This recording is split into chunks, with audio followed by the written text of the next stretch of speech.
लप्पू को पड़ी लात सपना से। लप्पू बाहर हुए सपना के कंटेंट से। सपना के कंटेंट वाली हड्डी लप्पू को नहीं मिला। लप्पू गए तिल मिलाए। लप्पू को ऑडियंस से वो अपील कि हमें प्लीज़ आप लोग इस मैटर में घुसने मत बोलिए, क्योंकि हम इस मैटर में अगर घुसेंगे तो इस मैटर का बेड़ा गर्क हो जाएगा। इसलिए अब हम उसी मैटर में घुसेंगे जिससे कि हमें भरपूर हड्डी मिलेगी।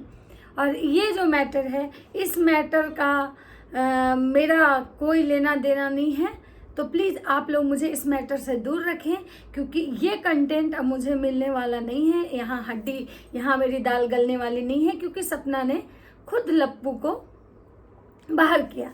बहुत सारे लोगों का ये भी कहना था कि सपना अगर इनको बुलाती, सपना इनको बुलाती, या फिर सपना के भी कमेंट सेक्शन में बहुत सारे लोग कमेंट कर रहे थे, या इनके कमेंट सेक्शन में जो लोग ये कमेंट कर रहे थे कि भैया प्लीज़ आप उनकी मदद करने चाहिए। तो ये इनका कहना है कि हम मदद उन लोगों की करते हैं जिससे कि हमें अच्छा खासा मतलब कि व्यूज़ आए। हम मुफ्त में अब किसी की मदद नहीं करते हैं, और जिसकी करते हैं अब उनका हम बेड़ा गर्क करते हैं। इसके बहुत सारे एग्जाम्पल हैं जो अभी सोशल मीडिया पे हैं। तो चलिए आज बात करते हैं कि आखिर ऐसा क्या हुआ कि जो लप्पू सपना की मदद करने के लिए छटपटा गए थे, ऑफ कैमरा उनकी मदद करने की बात डंके की चोट पे कहने आ रहे थे कि हम मदद करेंगे, हम ऑफ कैमरा उनकी मदद करेंगे, ऑन कैमरा नहीं करेंगे, क्योंकि ऑन कैमरा मुझे इन सब पचड़ों में नहीं पड़ना। ऑन कैमरा मुझे ये दिखाना नहीं है कि हम इनकी मदद कर रहे हैं, हमको जो करना होगा हम ऑफ कैमरा करेंगे, क्योंकि हमारे अंदर का जो मतलब क्या बोल सकते हैं उसको, हमारे अंदर का जो हेल्पर नेचर का जो देवता है, हेल्पिंग देवता, वो जागृत हो चुका है। तो लेकिन दोस्तों, किसी को कानो कान पता नहीं चलेगा कि हमने मदद की। एक हाथ से दान करके दूसरे को भी नहीं पता चलेगा। लेकिन यहाँ तो बात ही बहुत कुछ उल्टा हो गया। यहाँ तो हमें अब कुछ और ही दिखाया गया, बताया कुछ और जा रहा है, दिखाया कुछ और जा रहा है। तो चलिए हम बात करते हैं कि क्या हमें दिखाया जा रहा है। तो नमस्कार, कैसे हैं आप लोग? उम्मीद करिए बहुत अच्छे होंगे, स्वस्थ होंगे, मस्त होंगे और अपने काम में व्यस्त होंगे। मैं प्रिया शर्मा और मैं अपने नए वीडियो में आप लोग का स्वागत कर रही हूँ। तो दोस्तों, आज बात करने आई हूँ लप्पू रंगीला कि लप्पू रंगीला जो है, उनका ये कहना है, पहले वो कहने आते हैं कि हम मदद करने जा रहे हैं, हम मदद करने जा रहे हैं और हम मदद करेंगे, हम उनकी ज़रूर मदद करेंगे, लेकिन ऑन कैमरा नहीं करेंगे। तो यहाँ पे मेरा एक सवाल है कि जब आपको ऑन कैमरा मदद नहीं करना, तो ऑन कैमरा ये प्रवचन देने क्यों आ रहे हैं? ऑन कैमरा ये लोगों को बताने क्यों आ रहे हैं कि हम मदद करने जा रहे हैं? मदद का ढिंढोरा पीटने आप ऑन कैमरा क्यों आ रहे हैं? मदद के ढिंढोरा के नाम पे अच्छे खासे व्यूज़ गेन क्यों कर रहे हैं आप? जब आपको ऑफ कैमरा चीज़ें करनी है, जब ऑफ कैमरा आपको अपना मतलब बड़ा दिल दिखाना है कि मेरे पास बहुत बड़ा दिल है, हम लोगों की बहुत मदद करते हैं, एक बार जो हमको पुकारता है उसकी मदद करने पहुंच जाते हैं। तो सबसे पहली बात तो कि जो सपना है, उन्होंने आपको कहीं से कुछ पुकारा नहीं है। उनका खुद का ये कंटेंट है, खुद का उनका अपना ये कंटेंट था, और यहाँ पे वो आपको बिल्कुल नहीं पुकारे हैं। उनका कहना भी था कि भाई दोस्त बनाए तो दोस्त धोखा दे दिया, बेटी बनाए तो बेटी धोखा दे दी। तो आप ना तो उनके दोस्त थे, ना उनकी बेटी। और मुझे नहीं लगता है कि आपका और सपना का दूर दूर से तक कोई मुझे इतने दिनों में कोई रिश्ता ऐसा दिखा। हाँ, बहुत पहले आप लोग का क्या होगा मुझे नहीं पता, लेकिन बीते 6 महीने से या 8 महीने से आप कह सकते हैं कि मैं आपको देख रही हूँ। इतने दिनों में तो मैंने कभी ऐसा नहीं देखा कि सपना और आपका बहुत ही नज़दीकी रिश्ता कुछ ऐसा है जिसकी वजह से मतलब आप मदद करने जाने वाले थे। अब बात करते हैं कि लप्पू रंगीला जी पहले डंके की चोट पे ऐसे बोल के जाते हैं कि हम मदद करने जाएंगे, ऑफ कैमरा ही मदद करेंगे। तो पहले तो ऑन कैमरा ये सारी चीज़ों का रायता फैला के एक ब्लॉग वो बनाते हैं, अच्छा खासा व्यूज़ कमाते हैं। उसके बाद अचानक रातों रात फिर से उनका हृदय परिवर्तन होता है और वो आके मतलब ऐसे बोलने लगते हैं कि जैसे लगता है कि वो मदद करने नहीं जाएंगे तो सपना का जो लाइफ है ना, वो खराब हो जाएगा। सपना आज जो कुछ है, जो है, मतलब सिर्फ और सिर्फ मदद की वजह से, लप्पू रंगीला की मदद की वजह से। लप्पू रंगीला आज तक सबकी, बहुत लोगों की बहुत मदद करते हैं, जैसा कि हमेशा चिल्ला चिल्ला के बोलते हैं कि हमने सबके लिए मदद, हमने सबका मदद किया। जो हमको एक बार बुलाता है हम गिरे पड़े दौड़े उठते पहुंच जाते हैं। लेकिन यहाँ पे मैं कहना चाहूँगी कि लप्पू रंगीला जिसके भी घर जाते हैं या जिसकी मदद करते हैं, उसके बाद उसकी मदद का उसको एहसान गिनवा के इतना एहसान गिनवाते हैं कि वो सामने वाला शर्मिंदा होता है कि हम क्यों इस इंसान से मदद लिए थे। जैसे कि या तो इनकी वो सो कॉल्ड गोद ली हुई बहन, या इनके फिर वो क्या बोलते हैं जो जगत जीजा, जिनका नाम जो प्रसून करके कुछ है, पंकज निशा प्रसून करके, उनको ये गिनवाए, या फिर ये बहुत सारे ऐसे क्रिएटर जिनके जो इनके साथ रहने वाले थे, जिनका कभी न कभी ये मदद किए थे। तो पहले वो क्रिएटर के ये घर घुसते हैं, उनके घर के बातों को जानते हैं, उनके घर की कमजोरी जानते हैं, घर के हालात जानते हैं, और फिर उसी बात को भंजा के ये अच्छा खासा उससे व्यूज़ कमाते हैं। तो इसको मदद नहीं बोलते हैं, इसको बोलते हैं घर में घुस के घर का बेदी लंका ढाना। तो ऐसी मदद तो शायद दुश्मन भी दुश्मन से नहीं चाहेगा जैसा मदद लप्पू रंगीला जी करते हैं। अब लप्पू रंगीला जी कहते हैं कि अब हम किसी की मदद नहीं करेंगे, और जहाँ करेंगे वहाँ पे हमारा स्वार्थ होगा। तो अब बात करते हैं कि आखिर इन्होंने मदद किसकी की और बिना स्वार्थ की इन्होंने किसकी मदद की। जब जगत दीदी की मदद ये किए, जैसा कि इनकी बीवी, इनकी माता जी का कहना है कि मेरे बेटे को हमेशा यूज किया जाता था, या फिर जगत भैया भी बोलते थे कि हमको यूज किया गया, हमसे हमेशा पूछा जाता था, कहीं भी कुछ प्रॉब्लम होता था तो भैया ऐसे कैसे होगा, वैसे कैसे हो, और हमसे पूछ के हमसे मदद लेके लोग आगे बढ़ गया और हमको लात मार दिया। मुझे नहीं पता था कि ऐसे लोग होते हैं। तो वहाँ पे मैं कहना चाहूँगी कि जगत दीदी भी बहुत एलिगेशन लगाई हैं कि उनका बहुत सारा पैसा ये रख लिए, उनकी बेटी को जो फ्रॉक देते थे, उनकी बेटी को जो कपड़ा लत्ता देते थे, उनकी बेटी को जो चॉकलेट वगैरह गिफ्ट देते थे, वो सारे का बिल रखते थे जगत भैया।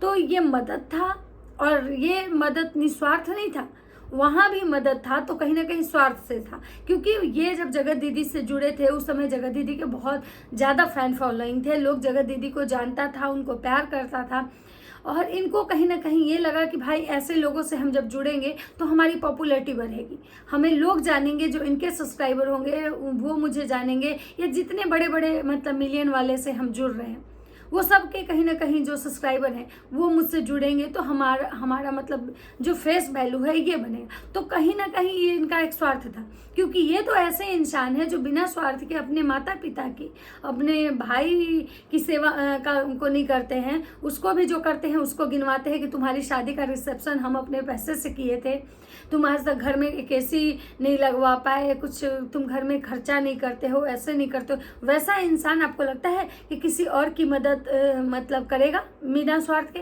अब बात यहाँ आती है कि भाई आखिर अचानक ऐसा क्या हुआ? क्या मतलब सपना इनको अपने कंटेंट से बाहर निकाल दी? क्या ये सपना ऐसा बोली कि नहीं ये मेरा कंटेंट है, इस पर जो भी वीडियो बनाएंगे मेरा ही कॉपीराइट है, आप इस पर वीडियो नहीं बना सकते हैं? या फिर सपना ने ये बोला कि मुझे तुम्हारे जैसे गिरे और नीच इंसान की ज़रूरत नहीं है? मतलब क्या ऐसा हुआ कि ये अब सपना की मदद करने की बजाय सपना की धज्जियाँ उड़ाने आ गए हैं?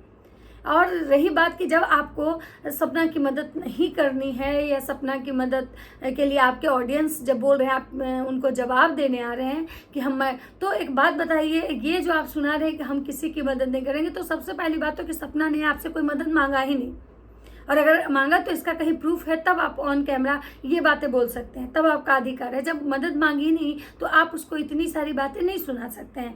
अब बात करते हैं कि क्या सपना की मदद क्या सपना ने आपको मना किया तो आप बौखलाए हुए हैं? और अगर आप ये कह रहे हैं कि हम नहीं मदद करेंगे, तो जब नहीं करने के नाम पे भी आपने एक ब्लॉग छापा, नहीं करने के नाम पे भी आप एक ब्लॉग छापे, यानी कहीं ना कहीं आप कंटेंट बनाए और कह रहे हैं कि 2-3 लोगों का मतलब जो लोग मुझे कमेंट कर रहे हैं हम उनको जवाब दे रहे हैं। तो कमेंट तो आपको बहुत सारे लोग करते हैं और बहुत सारी बातों को लेकर करते हैं, तो आप उनके जवाब देने नहीं आते।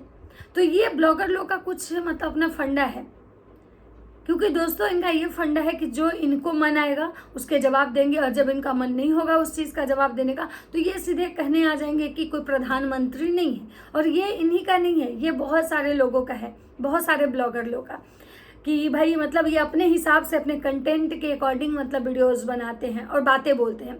इनका जिससे कोई मतलब कंटेंट, तो ये अपनी ही बातों से कब पलट जाए उसका कुछ भी कहना ये नहीं है। अब बात करते हैं कि ये मतलब इनको कोई इनका रजिस्ट्री हुआ है, एक और प्लॉट खरीदे हैं जिसमें ये बता रहे थे कि भाई माता जी का मेरा रिएक्शन क्या है।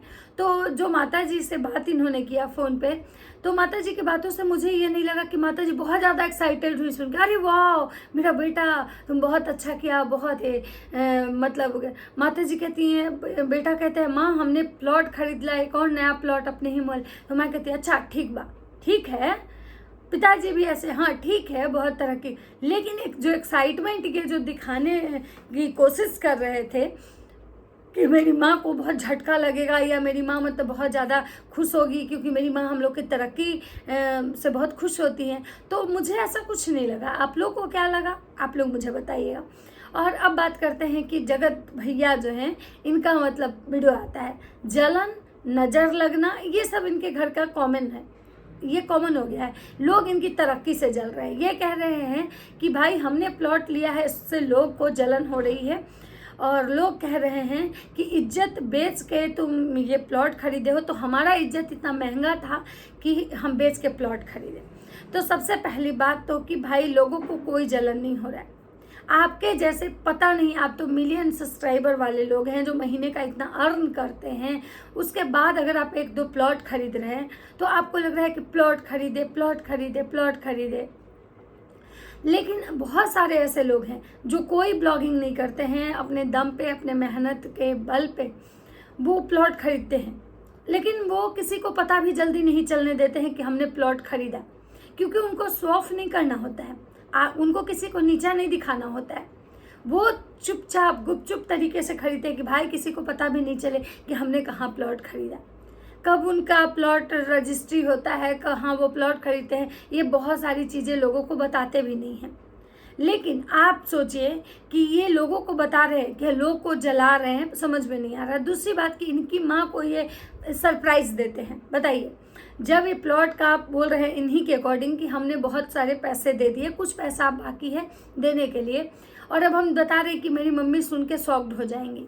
इनकी माँ मतलब ये प्लॉट परचेज करते हैं, प्लॉट फाइनल करते हैं, प्लॉट देखते हैं, प्लॉट सब कुछ मतलब फाइनल कर लेते हैं, लेकिन इनके माँ और पिता को पता भी नहीं होता है कि मेरा बेटा मतलब प्लॉट परचेज कर लिया, मेरा बेटा का कल रजिस्ट्री होने वाला है। मतलब इनके पेरेंट्स को कुछ भी नहीं पता होता है। और ये हैं परिवार, और ये हैं माँ बाप के आज्ञाकारी बेटे, और इनकी माँ कहेंगी कि मेरे बच्चे बहुत अच्छे हैं। सोचिए कि मैंने जिस घर में बच्चा अपना अगर प्लॉट खरीद रहा है और यह खुद से अपने माँ बाप तक को शेयर नहीं कर रहा है, कि ऐसा ना हो कि अगर हम शेयर कर दें तो हमारा जो प्लॉट है उसको नज़र लग जाए, हमारा जो प्लानिंग है वो फेल हो जाए। मतलब कहीं ना कहीं उसको अपने माँ बाप के नज़र से भी डर है। दुनिया को चलो बताओ मत बताओ अलग चीज़ है, दुनिया को बाद में भी बताओ, उससे कोई फ़र्क नहीं पड़ता है, लेकिन तुम्हारी माँ, तुम्हारे बाप, तुम्हारे भाई, इन लोग को बहुत फ़र्क पड़ता होगा। दुनिया को जलन नहीं हो रहा होगा इस बात से कि तुम प्लॉट खरीदे 10 खरीदे कोई बात नहीं, लेकिन जब तुम जिस माँ बाप के साथ रहे, तुम्हारे माँ बाप तुम्हारे लिए इतना किए, उनको तुम जब ये चीज़ें नहीं बताए कि हम प्लॉट खरीदे, कहाँ पे खरीदे, कैसा मतलब जगह है, जो कि इसके माता पिता उस जगह से मतलब हमेशा गए हुए हैं, हमेशा वहाँ रहे हैं, और इतने दिनों से जब इनकी प्लॉट की बातें चल रही थी, प्लानिंग चल रही थी, तब भी ये लप्पू रंगीला जी अपने माता पिता को नहीं बताते हैं। तो किसी को क्यों जलन होगी बताइए। इनका जो कहना है कि लोगों को जलन हो रही, भाई वो लोग कोई और नहीं है, वो लोग आपके घर के हैं, उनको जलन हो रही होगी। भाई आपके भाई को जलन होगी कि मेरा भाई इतना तरक्की कर रहा है, सला हम इस घर में ही मतलब कॉकरोच दिखाने में लगे हुए हैं घर में ही, इसीलिए तो आपका भाई फ्रस्ट्रेटेड होता है, आपका भाई दुखी होता है, इसलिए वो फ्रस्ट्रेटेड होता है कि भाई भैया इतना आगे अर्न कर रहा है, भैया तरक्की कर रहा है और हम यहीं के यहीं रुके हुए हैं। तो आप दुनिया को जलन नहीं है, आपके भाई परिवार को जलन है। अब बात करते हैं कि इनका कहना है कि मेरा इज्जत महंगा था इसलिए बिका। अगर तुम्हारा इज्जत भी महंगा है तो तुम बेचो। भाई इज्जत तो सबकी महंगी होती है। सबसे बड़ा बात होता है कि महंगा इज्जत उसका कहा जाता है जो अपने इज्जत को बचा के रखता है, उसके लिए उसका इज्जत अनमोल होता है, उसके इज्जत का कोई कीमत ही नहीं होता है। जिसका इज्जत महंगा होता है उसके इज्जत का कोई कीमत ही नहीं होता है, कोई मोल ही नहीं लगा सकता है। बिकाऊ चीज़ ही बिकते हैं, बिकाऊ चीज़ ही बिकते हैं। तो आप ये मत बोलो कि आपका इज्जत अनमोल था मतलब महंगा था, नहीं, आपका इज्जत बिकाऊ था, बाजारू था, इसलिए आपका इज्जत बिका। जिसका अनमोल होगा, महंगा होगा, वो अपने इज्जत को बहुत संभाल के रखा होगा। तो इस बात जो आपको इस बात का घमंड है ना कि लोग हमें जानते हैं, हमारे फेस वैल्यू है, हमें और हमारी बीवी के इसको लोग देख के और मुझे व्यूज़ देते हैं, ये करते हैं, तो भाई इस भ्रम से तुम बाहर निकलो। लोग तुमको गाली देने वाले आते हैं, तुम्हारी बीवी को पगलचट्टी कहने वाले आते हैं, तुम्हारी बीवी की हरकतें और तुम्हारी जो हरकतें सोशल मीडिया पे लोगों ने देखी है, जैसा तुमने अपने घर का इज्जत बेचा है, अपने घर का संस्कार बेचा है, तो उसको ये मत बोलो कि तुम्हारी इज्जत बहुत महंगी थी इसलिए बिकी। नहीं नहीं नहीं नहीं, तुम्हारी इज्जत बिकाऊ थी इसलिए बिकी, क्योंकि बिकने और बिकाऊ चीज़ ही बिकती है। जो चीज़ अनमोल होता है वो कभी नहीं बिकता है। तो लप्पू रंगीला जी को इस भ्रम से बाहर निकलने की ज़रूरत है दोस्तों कि बिकाऊ चीज़ बिकता है और आपका इज्जत जो था बिकाऊ था। तो चलिए, ये था मेरा एक पॉइंट ऑफ व्यू मेरा अपना कि भाई बिकाऊ चीज़ ही बिकता है, जो अनमोल होता है वो चीज़ का कोई मोल ही नहीं होता है, उसका कोई कीमत नहीं होता है। तो वो चीज़ें लोगों के पास है, इसलिए शायद वो अपनी इज्जत को संभाल के रखे हुए, और आपके पास जो है वो बिकाऊ है, इसलिए आपने बेचा। तो ये था मतलब मेरा एक छोटा सा वीडियो। बाकी मैं और बात करूँगी नेक्स्ट वीडियो में, क्योंकि वीडियो लंबा हो जाएगा। तो वीडियो अच्छा लगे तो लाइक कमेंट शेयर ज़रूर कीजिएगा। तब तक सबको बाय बाय।